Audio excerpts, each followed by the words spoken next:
reporting on the games you love by people who love to game.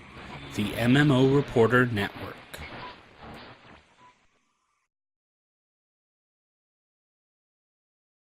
Hi, I'm here at the Trion Worlds booth with Chris, and we're going to talk a little bit about End of Nations. So can you tell us a little bit about the game and what makes it an MMO RTS? Right, so what we did is we're trying to make a really great RTS game. That's our core thing. And then we're laying in all the online persistent elements that we think make a lot of sense with this kind of game. So the kind of things we're doing here is, we have a persistent character. So you create a commander, you pick a commander class, and as you level up, you go down a tech tree unlocking new units and abilities and really customizing your character. Also here at PAX we're showing PvP, 8 versus 8, and all our PvP maps feed into an overarching metagame. So when you first create a character, you choose a faction, and then when you're fighting on these territories against other players, it's actual territories on the map. Here we're fighting over Western Australia, and that control of that territory is persistent, 24/7, constant battle between the factions going on at all times. So what about the story for End of Nations? How did we get into what the players are doing now? Well, it's pretty much real world at this point. So governments were failing, currencies collapsing, and from this chaos rised up a group called the Order of Nations. And they rolled in, fed people and clothed people, and it was great at first, but they took away freedom as well. So you play one of the two revolutionary factions that are fighting against the Order of Nations. Through the co-op gameplay, you're fighting together against the Order of Nations, and in the PvP, those two factions are fighting against each other for territory.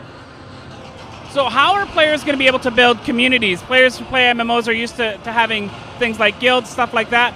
In End of Nations, how are they going to be able to build those communities in-game? Well, this is one of the chief things we really wanted from going to this MMO platform. It really helps with the community and keeping your game alive. So, we'll have all the normal stuff you'd get. We have a full chat, just like an MMORPG. We also have a clan system, so if you want to, create a guild and a clan, we have that in-game. It's a fully connected world, so there's always ways to get in contact with other players, form groups, friends lists, leaderboards. We have a dynamic ticker system that's feeding information through the player depending on what's happening in the game and who's on your friends list. So a lot of different ways to get in touch with people and keep in touch with people. So End of Nations is going to be free to play. How's that system going to work? Yeah, so we're completely free to play. Every bit of content is available to everyone, all the commander classes. We never want to split up our player base. One of the big reasons we're going free is because we think we have a great strategy game, and we just think if people try it, they'll really love it. So we'll obviously be selling convenience items, XP boosts, in-game wealth boosts, cosmetic items, and all that sort of thing. But we will never ever sell, game-changing items for real money that players can't get through normal gameplay.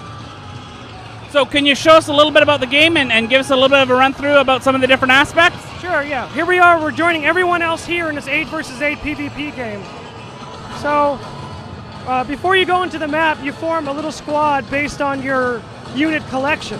So this is part of the strategy, is choosing what you want to bring into the battle, what other players you're playing with.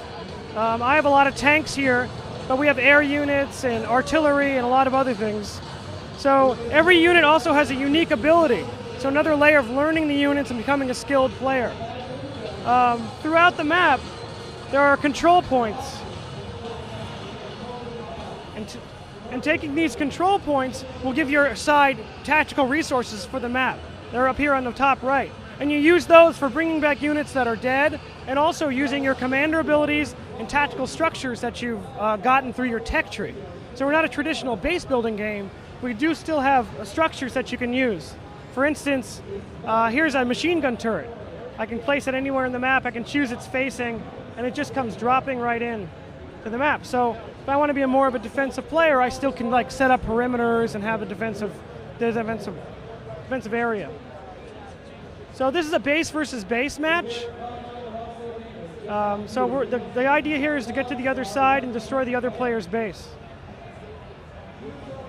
So some of the other abilities you get are anything from heal abilities, like this will heal my units. I have a stun that I can play on other players, and also super weapons, like a nuke, for instance. available to players. But these cost a lot of tactical resources, so managing your resources is a big part of the game. How do you want to use them? Do you want to save them for a big super weapon attack? Do you want to use them for structures?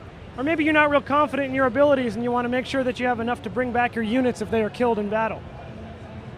So how are players going to be able to customize their commanders to fit their play style?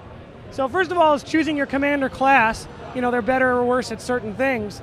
And also that tech tree, you don't get all the points to go through the whole tech tree, so you have to make choices about how you want to, you know, build up your guy. Also, every unit in the game can be modified. You know, add a mod to it that may add a little bit of speed or damage to it. So there's a lot of ways you can customize your army and your commander. It looks like everyone's afraid of me here, so I think they're all running away.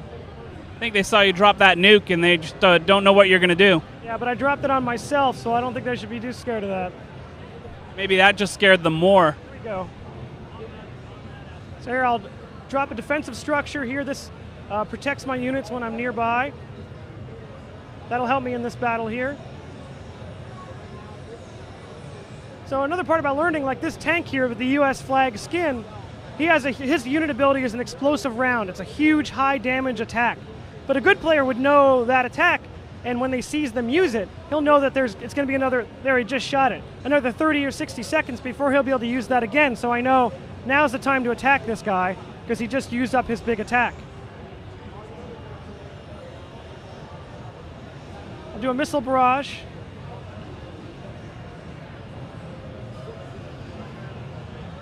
It's hard for me to talk and play, so I'm just moving all my units in, but a good player would understand, like, tanks are not good against aircraft, and, you know, split up your units and keep them apart so you're not a victim of some of these super weapons. You don't want to keep yourself bunched up.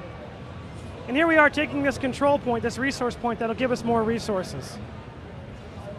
That's pretty much it in a nutshell. These battles are lasting anywhere from 20 to 45 minutes here on PAX. It'll be a little while before we get the base destroyed. But I think that gives you a little bit idea about how the gameplay goes. So when you go in game, what's your favorite thing to do? I'm an infantry guy. I like having a lot of the infantry units. They're the fastest at taking control points. They also have pretty fast speed and have some really interesting abilities. So that's what I like. I'm more of the guy who likes to take control points, set up a defensive perimeter with my structures, and kind of coordinate that way with the team. All right, well, thank you very much for your time. We really appreciate it, and can't wait to get in game. Thank you.